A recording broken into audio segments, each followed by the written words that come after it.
नमस्कार दर्शकों, दूरदर्शन जम्मू के आज के इस कार्यक्रम लक्ष्य की ओर में आप सबका हार्दिक अभिनंदन है। मैं हूं आपके साथ प्रियंका कटोच। अगर बात करूं, तुझे अब ये करके दिखाना है, लक्ष्य को तुझे पाना है। ये लक्ष्य क्या है और इस लक्ष्य की होड़ में, दौड़ में हम सब क्यों भाग रहे हैं? आज अगर हम बात करें तो आज का विशेष जो टॉपिक है जिस पर हम बातचीत करेंगे और जानेंगे कि हम सबके जीवन में सिर्फ कुछ ऐसी ही बातें या फिर कुछ ऐसे ही पल इतने महत्वपूर्ण क्यों बन जाते हैं। आज का विषय है कॉम्पिटिटिव एग्जाम्स, उनकी preparation, challenges, opportunity and the role of AI. ये सब क्या है, किस तरीके से ये हमारी जिंदगी का अहम हिस्सा बन गए, इन सब के बारे में बातचीत करेंगे आज के हमारे मेहमान से, जिनका नाम है मोहित टिक्कू जी। मोहित जी एक शिक्षक के तौर पर बच्चों के सपनों को साकार कर रहे हैं। वे बच्चों को पढ़ा रहे हैं तकरीबन 8 साल से और सारे कॉम्पिटिटिव एग्जाम्स बतौर यूपीएससी, सिविल सर्विसेज के बारे में जानकारी देते आ रहे हैं। उनके द्वारा पढ़ाए गए बच्चे आज अलग अलग डिपार्टमेंट्स में हैं और ये उनकी एक ऐसी उपलब्धि है जिसे शायद शब्दों में बखान करना कम होगा। आइए सीधे बातचीत करते हैं आज के हमारे मेहमान मोहित टिक्कू जी से। नमस्कार मैम, आपने अपने शो में बुलाया, बहुत बहुत शुक्रिया। मोहित जी, आज का जो हमारा विशेष टॉपिक है, देखा जाए तो सरल शब्द इसके लिए चुने गए हैं लेकिन गहरा इनका अर्थ है, यानी कि कॉम्पिटिटिव एग्जाम्स, इनके चैलेंजेस, इनकी प्रिपरेशन और साथ के साथ अपॉर्चुनिटीज। और बढ़ते समाज में एआई का रोल जो है वो आज इतना महत्वपूर्ण बन गया है कि कोविड के बाद अगर किसी ने दुनिया को बदला है तो वो एआई बदलता हुआ नजर आ रहा है। तो सबसे पहले हम आपसे जानना चाहेंगे कि बच्चों को किस तरीके के चैलेंजेस जो हैं, चुनौतियां जो हैं, वो आज फेस करनी पड़ रही हैं ताकि वो इन कॉम्पिटिटिव एग्जाम्स को ना सिर्फ पास कर सकें बल्कि आने वाली जनरेशन को भी इनके बारे में गाइड कर सकें। ठीक, एक्चुअली मैम देखिए, बच्चों को शिक्षा जो है वो काफ़ी साइंटिफिक वे में देनी चाहिए। मतलब अगर आप किसी बच्चे को पढ़ा रहे हैं और उसको कॉम्पिटिटिव पॉइंट ऑफ व्यू से नहीं पढ़ा रहे हैं तो मेरे हिसाब से कहीं ना कहीं वो बच्चा लैग कर जाएगा। बात सिर्फ शिक्षा की नहीं है, बात साइंटिफिक एजुकेशन की नहीं है। बेसिकली आपको पहले बच्चे को देखना पड़ेगा, बच्चा टेक्नोलॉजी से इतना जुड़ चुका है कि उसकी पर्सनल लाइफ काफ़ी डिस्टर्ब हो रही है, डिस्ट्रैक्शंस हो रही है। अगर आप देखेंगे अब डॉक्टर्स ने प्रिस्क्राइब करना शुरू कर दिया कि अपने बच्चे का स्क्रीन टाइम कम कीजिए। टेक्नोलॉजी को आप जब तक अपने बेटरमेंट के लिए, अपने बेनिफिट के लिए यूज़ करेंगे तो वो आपको एक डेवलपमेंट का रास्ता दिखाएगा, लेकिन जब किसी भी चीज़ का आप एक्सेस कर देंगे कहीं ना कहीं वो आपको डिस्ट्रक्शन की तरफ ले जाएगा। क्योंकि ये एक ऐसा दौर है जिसमें हम टेक्नोलॉजी को पूरा ना भी नहीं कह सकते। अगर हम देखें तो अगर मैं आपके स्टूडियो में नज़र मारूँ तो कहीं ना कहीं यहाँ पे भी टेक्नोलॉजी यूज़ हो ही रही है, और अगर मैं बोल दूँ आपको कि नहीं ये टेक्नोलॉजी यूज़ नहीं करनी है, वो थोड़ी सी अजीब सी बात हो जाएगी। पहली बात तो बच्चों का हमें स्क्रीन टाइम देखना पड़ेगा और इसमें प्राइम रिस्पॉन्सिबिलिटी जो है पेरेंट्स की है।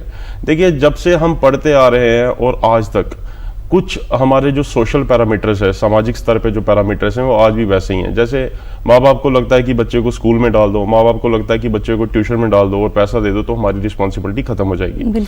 ये एक मिथ है उनके दिमाग में। पैसा फीस देने से, ट्यूशन भेजने से, स्कूल भेजने से आपकी रिस्पॉन्सिबिलिटी खत्म नहीं होगी। माँ बाप ने बच्चों को आज के टाइम में मोबाइल पकड़ा दिया, आपको क्या पता कि वो बच्चा कितना इस्तेमाल कर रहा है ना। अगर तो वो उसको एक लिमिटेड आवर्स में, एक लिमिटेड टाइम में अपने बेटरमेंट के लिए यूज़ कर रहा है, then it is okay. But अगर वो ऐसा नहीं कर रहा तो कहीं ना कहीं वो डिस्ट्रैक्शन कर रहा है, इससे साइकेट्रिक प्रॉब्लम्स क्रिएट हो रही हैं, है ना। बच्चों में डिफरेंट साइकेट्रिक प्रॉब्लम्स आ रही हैं, आंखों की प्रॉब्लम शुरू हो रही हैं। तो जब बच्चा मानसिक तौर से ही इतना खराब हो जाएगा, मुझे नहीं लगता कि आप उसको इतने अच्छे तरीके से शिक्षित कर पाएंगे। एक उदाहरण के तौर पे मैं आपको बताता हूँ। रिसेंटली मैंने अपने क्लास में एक बच्चे को पकड़ा तो उसका स्क्रीन टाइम, वो 9th क्लास का बच्चा, उसका स्क्रीन टाइम 12 घंटे का था। अब मैं उस बच्चे को बिल्कुल भी बुरा नहीं बोल सकता क्योंकि उसकी जिम्मेदारी जो थी उसके माँ बाप की थी। उन्होंने मोबाइल पकड़ा दिया और उन्होंने यूज़ कर दिया। अब ऐसे बच्चे को आप कैसे पढ़ाओगे? जी मोहित जी, मैं आपको यहाँ रोकना चाहूँगी। आपने हमें सिर्फ टेक्नोलॉजी का उपयोग नहीं बल्कि उसके ज़्यादातर दुरुपयोग बता दिए।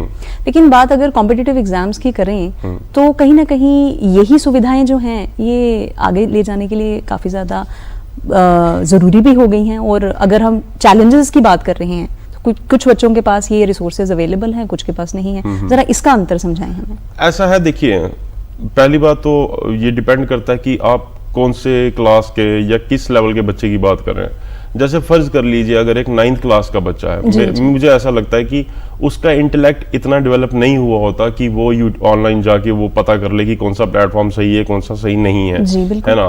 क्योंकि जब तक आप में सोचने समझने की क्षमता ही नहीं है तो आपको कैसे पता सामने वाला आपको क्या परोस रहा है। बिल्कुल। अगर बात करें ग्रेजुएट लेवल के बच्चों की, खासकर जिनके अच्छे खासे बेसिक्स भी डेवलप है, तो उनके लिए ये एक बड़ा ही पॉजिटिव पॉइंट है। क्योंकि देखिए आज के टाइम में जैसे सिविल सर्विसेज है, मैं खुद सिविल सर्विसेज को पढ़ाता हूँ, इनकी फीस काफ़ी एक्सपेंसिव हो चुकी है, 3 लाख 4 लाख, जबकि मैं खुद इसको एक वेलफेयर मॉडल पे पढ़ाता हूँ। मैं इसको मंथली 3000 पर मंथ पढ़ाता हूँ एक बच्चे को। अगर किसी के पास वो भी नहीं है तो उसको मैं फ्री कर देता हूँ। उन बच्चों के लिए जैसे ऑनलाइन कोर्सेज आ गए हैं जी 10,000 का 20,000 का, तो वो ले लेते हैं because they do not have any option. तो उनके पास और कोई ऑप्शन होता नहीं है, तो उनको लगता है कि ये सस्ते में ही है तो कर लेते हैं। तो वो जो बच्चे जो एफर्ट नहीं कर सकते उनके लिए तो सही है, एकदम सही है। चलिए, आपने रिसोर्सेज की बात की और कहीं ना कहीं ये भी जिक्र किया कि कोचिंग इंस्टीट्यूट का प्रभाव बच्चों के दिमाग पर ही नहीं बल्कि परिवार वालों पर और समाज में भी इसका बड़ा प्रचलन है। एक वक्त था जब लोग सेल्फ स्टडी किया करते थे और इन तमाम संस्थाओं पर निर्भर नहीं रहते थे।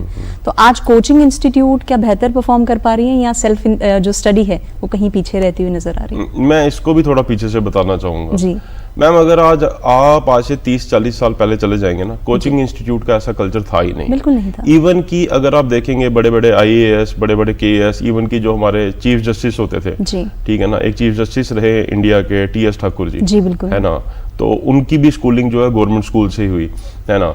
तो बेसिकली क्या था कि पहले एक सेल्फ स्टडी का कल्चर होता था और उसमें एक चीज मैं जो बार बार बोलता हूँ हमेशा, उसमें एक चीज होती थी कि पेरेंट्स में से कोई भी पेरेंट बच्चे के साथ बैठ के टाइम देता था उनको 2 घंटे 3 घंटे, है ना।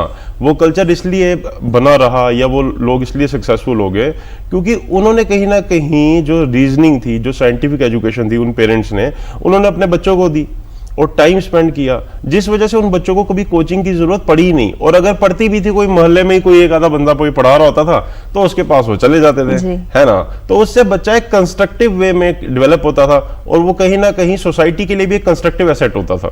तो आज के टाइम में लोगों को ऐसा लगता है कि आप किसी इंस्टीट्यूट में चले जाओ, आपको क्या होगा, आपका एग्जाम क्लियर हो जाएगा। ये मिथ है, ऐसा नहीं होगा। जब तक आपके बेसिक्स ही नहीं होंगे तो आप किसी भी कॉम्पिटिटिव इंस्टीट्यूट में, कोचिंग इंस्टीट्यूट में चले जाओ, वो नहीं क्लियर होगा वो। यानी कि सेल्फ स्टडी आज भी उतनी ही जरूरी है, भले ही आप किसी संस्थान का हिस्सा बने। बिल्कुल। और इसी के साथ अगर मैं आपसे जानना चाहूँ, AI यानी कि आर्टिफिशियल इंटेलिजेंस, पढ़ाई सिर्फ अब कोचिंग इंस्टीट्यूट तक सीमित नहीं रही है। AI ने भी बहुत ज्यादा गहरी छाप हम सबके दिमाग पर छोड़ी है, जैसे आपने स्टूडियो का जिक्र किया था। तो पढ़ाई के लिए और कॉम्पिटिटिव एग्जाम्स के लिए AI कितनी ज्यादा अच्छी साबित हो रही है या खराब साबित हो रही है? देखिए मैम, मैंने जैसा कि इस प्रोग्राम के शुरुआती दौर में मैंने कहा था कि टेक्नोलॉजी को आप आज के दौर में पूरा अवॉइड करके जी नहीं सकते। बिल्कुल ठीक है, प्रॉब्लम वहां पे नहीं है। प्रॉब्लम ये है कि आपको देखना है कि एक तो टेक्नोलॉजी आप यूज कितनी कर रहे हो, अब आप सही कर रहे हो कि नहीं कर रहे हो। मैं आपको एक एग्जांपल के तौर पे बताता हूँ। एक कॉमन AI टूल है ChatGPT, जी सारे यूज कर रहे हैं, है ना, सारे मेरे ख्याल से मीडिया हाउसेज, इंस्टीट्यूट सारे यूज सब यूज कर रहे हैं। लेकिन अगर मैं किसी को बोलूँ कि आप उसके ऊपर 100% आप उसके ऊपर भरोसा कर सकते हो, तो जवाब ना ही आएगा। अभी रिसेंटली मेरी एक स्टूडेंट थी, वो AI से एक क्वेश्चन का आंसर निकाल के ले आई थी, तो वो आंसर कहीं ना कहीं उसमें बड़ा एरर आ चुका था। कहने का मतलब है कि आप एक AI टूल यूज करें, उसके डेवलपमेंट के लिए यूज करें। और मैं एक सजेशन ये दूंगा कि अगर आप कोई AI टूल यूज कर रहे हैं तो उस चीज को जो उस पे आप सर्च कर रहे हैं या जो उस पे आप ढूंढ रहे हैं, उसको 2-3 टूल्स पे और ढूंढ लें ताकि वो क्रॉस चेक हो जाए। ऐसा ना हो कि आप एक AI टूल से आप इंफॉर्मेशन ले लें और वो मिस इन्फॉर्मेशन अपने दिमाग में डाल दें और फिर वो रेस्ट ऑफ द लाइफ आपके दिमाग में वो मिस इन्फॉर्मेशन ही रहे। उसके लिए बच्चे, उससे क्या होगा, बच्चे के लिए भी प्रॉब्लम होगी और टीचर के लिए भी प्रॉब्लम होगी। आपने एक उदाहरण बड़ा अच्छा दिया है कि बच्चों को आज के दौर में अगर कुछ सिखाना है तो कहीं ना कहीं टेक्नोलॉजी का इस्तेमाल किया जा रहा है। मुझे वो वक्त याद आ रहा है जब किसी बच्चे से किसी प्रश्न का उत्तर पूछा जाता था तो वो उसका सटीक जवाब देते थे और कहते थे ये मेरी मैम ने या मेरे सर ने मुझे पढ़ाया। उनके जीवन में ना लेफ्ट था ना राइट था और वो उसी पर सटीक रहते थे, चाहे वो उत्तर गलत ही क्यों ना हो। आज ChatGPT से उत्तर लेने के बाद मुझे लगता है कि हम सब का जो एक दिमाग है वो उसी तरीके से चलता हुआ नजर आ रहा है कि हम उस पर रिलाय कर चुके हैं और जो वैलिडिटी और रिलायबिलिटी हमारे शिक्षकों की है वो काफी ज्यादा कम होती नजर आ रही। तो शिक्षकों के लिए क्या AI कारगर साबित हुआ है कि? देखिए मैम, बीइंग अ टीचर तो मैं आपको एक बात बताऊंगा कि शिक्षक के लिए, उस शिक्षक के लिए AI कारगर है जिसको चीज की नॉलेज है।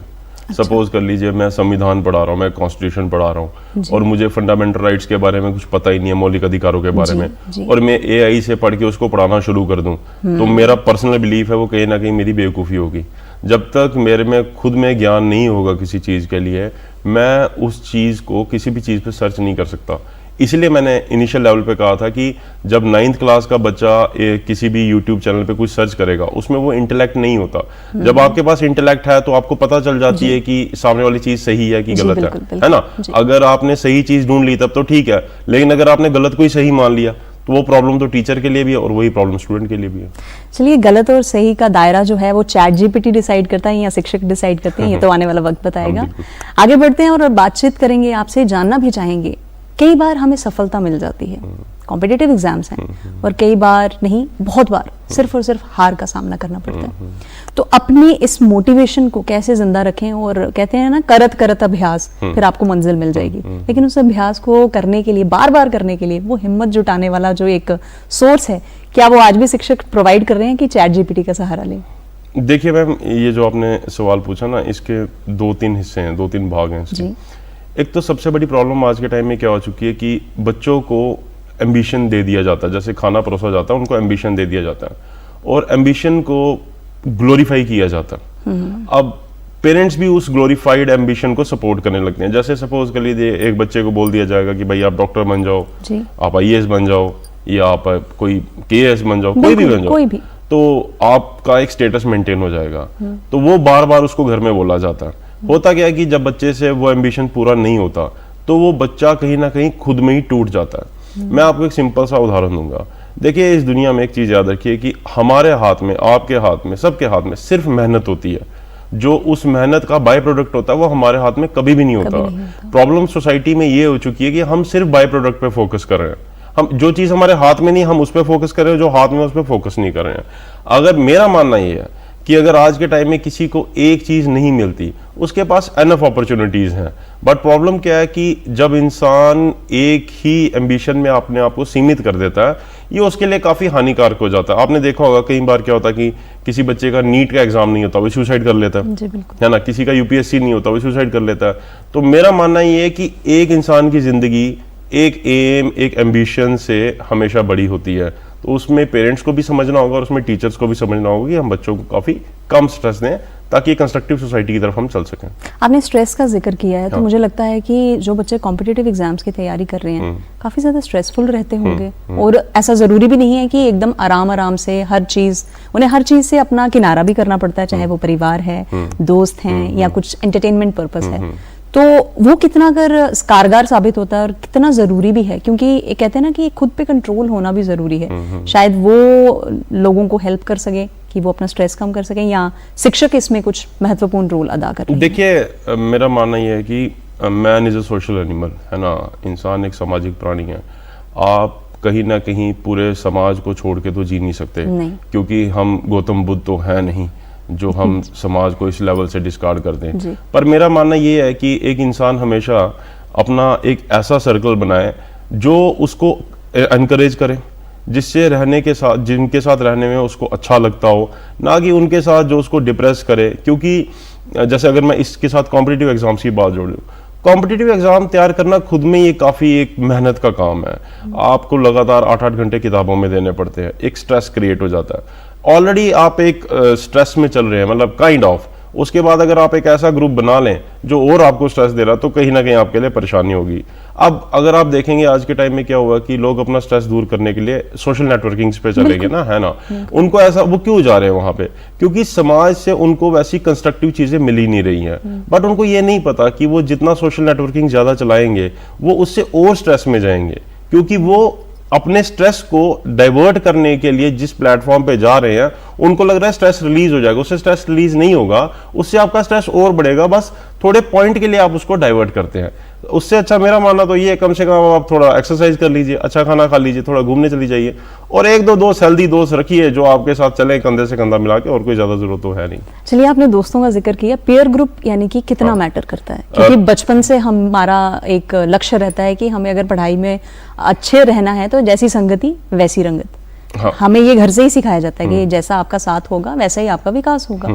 तो संगत को चूज करने में मुझे लगता है आज भी क्या कुछ बच्चे गलती कर जाते हैं, और वो कितना ज्यादा इम्पैक्ट डालता है आपकी किसी भी एग्जाम्स की तैयारी में? ये बहुत ही इंपॉर्टेंट सवाल है, मैं आपको मैम बता रहा हूँ। ये इवन की ये क्वेश्चन नहीं है, एक बहुत बड़ी प्रॉब्लम आ चुकी है। मैं आपको एक समझा देता हूँ इस बारे में। देखिए क्या है, पेरेंट्स का और बच्चों का एक बहुत बड़ा गैप बन चुका है। मैं आपको सीधी सी बात बता देता हूँ। पेरेंट्स को अपने जो सेट नॉर्म्स हैं उनको थोड़ा नीचा करना पड़ेगा, तब जाके वो बच्चे को समझ पाएंगे। अभी भी अगर मैं सोसाइटी में देख रहा हूँ तो पेरेंट्स क्या कर रहे हैं, अपनी बात बच्चे पे थोप रहे हैं, लेकिन कोइंसिडेंटली अब वैसा टाइम नहीं रहा कि जहां पे बच्चा आपकी बात मानेगा। इस केस में क्या होता है, बच्चे और पेरेंट्स के बीच में कम्युनिकेशन गैप बन जाता है, बच्चा अपने माँ बाप से दूर चला जाता है। अब आप समझिए इस बात को, जब बच्चा माँ बाप से दूर चला गया, उसमें इतनी समझ तो है नहीं कि वो कौन से ग्रुप को अडॉप्ट करेगा। अगर उसने अच्छे ग्रुप को अडॉप्ट किया, वेल एंड गुड, बहुत अच्छी बात है। लेकिन अगर उसने नेगेटिव ग्रुप को अडॉप्ट किया, और इसकी पूरी रिस्पॉन्सिबिलिटी पेरेंट्स पे जाती है। मैं आपको बता रहा हूँ, टीचर्स के ऊपर भी जाती है, पेरेंट्स के ऊपर भी जाती है। आपने देखा होगा सोसाइटी में आज के टाइम में ड्रग्स हो रहा है, कुछ इतना कुछ हो रहा है, बहुत सारे थे।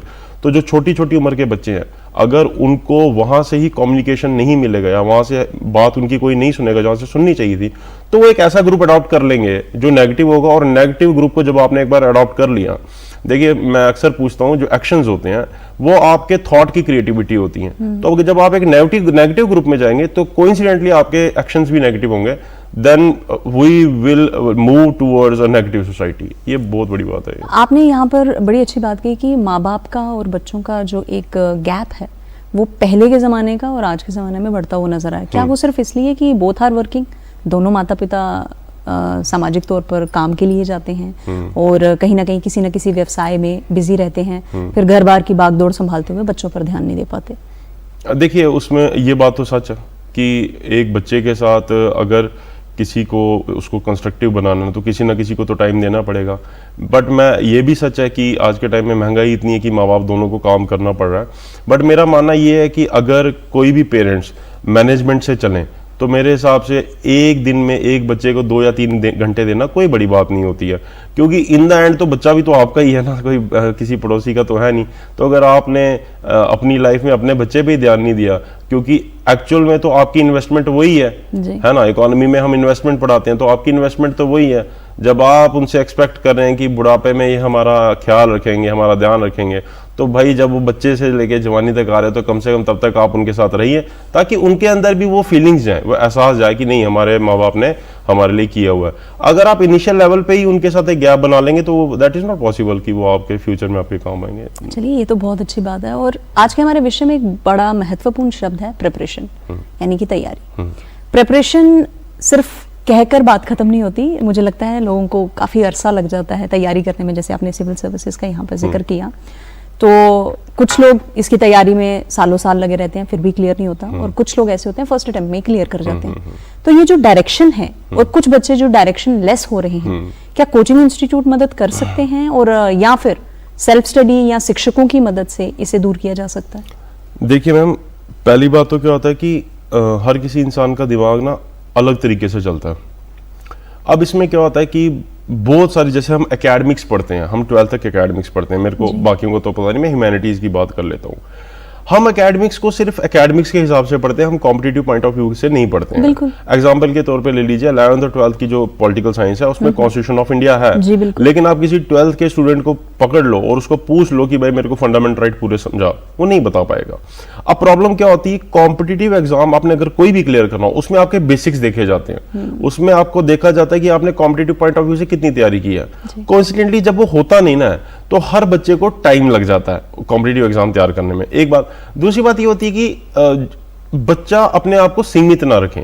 जैसे अगर आप आईएएस का एग्जाम तैयार करते हैं, केएस का, उसका एक ऑब्वियसली बात है, एक जीएस होता है, एक सीसेट होता है और एक ऑप्शनल होता है। आपको पता है कि उस जीएस और सीसेट के सिलेबस को अगर वही बच्चे थोड़ा अच्छे लेवल से और पढ़ लें तो बहुत सारे एग्जाम होते हैं। जैसे एसएससी होता है, ठीक है ना, जो बहुत सारे डिपार्टमेंट्स में एग्जाम कंडक्ट होता है, इंटेलिजेंस ब्यूरो होता है, हाई कोर्ट सुप्रीम कोर्ट के जूनियर असिस्टेंट के एग्जाम होते हैं, इवन के हमारे स्टेट गवर्नमेंट के जूनियर असिस्टेंट के एग्जाम होते हैं। हो सकता है आपके मीडिया में ही कई पोस्टें ऐसी निकलती हुई है ना, सरकारी पोस्टें निकलती हुई, बट कोइंसिडेंटली क्या है कि जब आप सिर्फ एक ही चीज को फोकस कर लेते हो तो जब वो चीज नहीं निकलती है तो आप कहीं ना कहीं परेशान हो जाते हो, है ना। नहीं तो ऐसे बहुत सारे ऑप्शंस है जो उन्हीं सिलेबस का फायदा, जैसे सीडीएस का एग्जाम होता है, आर्मी का होता है, टेरिटोरियल आर्मी का होता है, पोस्ट ग्रेजुएशन आप कर लीजिए, आप आर्मी में आर्मी एजुकेशन कॉर्प्स के लिए जा सकते हैं। ऐसे बहुत सारे एग्जाम्स है, बट प्रॉब्लम ये है कि हम उनको देखना ही नहीं चाहते। हम सिर्फ एक ही एग्जाम के पीछे पड़ गए और जब वो क्लियर नहीं होता हम निराश हो जाते हैं।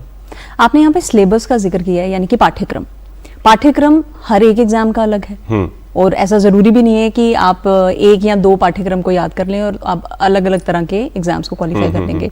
सिविल सर्विसेज का पाठ्यक्रम अलग है, और बाकी के एग्जाम, स्टेट एग्जाम्स जो होंगे, एसएससी होगी, जेकेएसएसबी होगी, इनके एग्जाम्स का पैटर्न अलग है। तो आज बच्चे अपने आप को, मुझे नहीं लगता कि हर नाव पे सवार होते नजर नहीं आ रहे।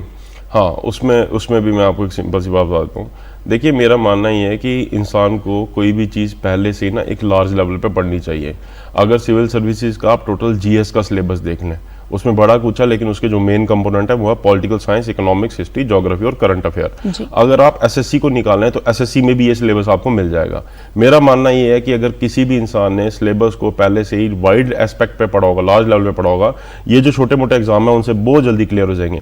प्रॉब्लम क्या है कि हमें थोड़ी सी देर में बहुत ज़्यादा सफलता चाहिए, वहाँ पर प्रॉब्लम आ जाती है। और दूसरी बात ये है कि अगर आपको कोई एग्जाम क्लियर करना है तो मेहनत तो करनी पड़ेगी, तो बैठे बिठाए तो कुछ होगा नहीं, तो उसमें थोड़ी मेहनत ज्यादा लगती है, मुझे पता है, बट कहीं ना कहीं वो एक पॉजिटिव एस्पेक्ट होता है।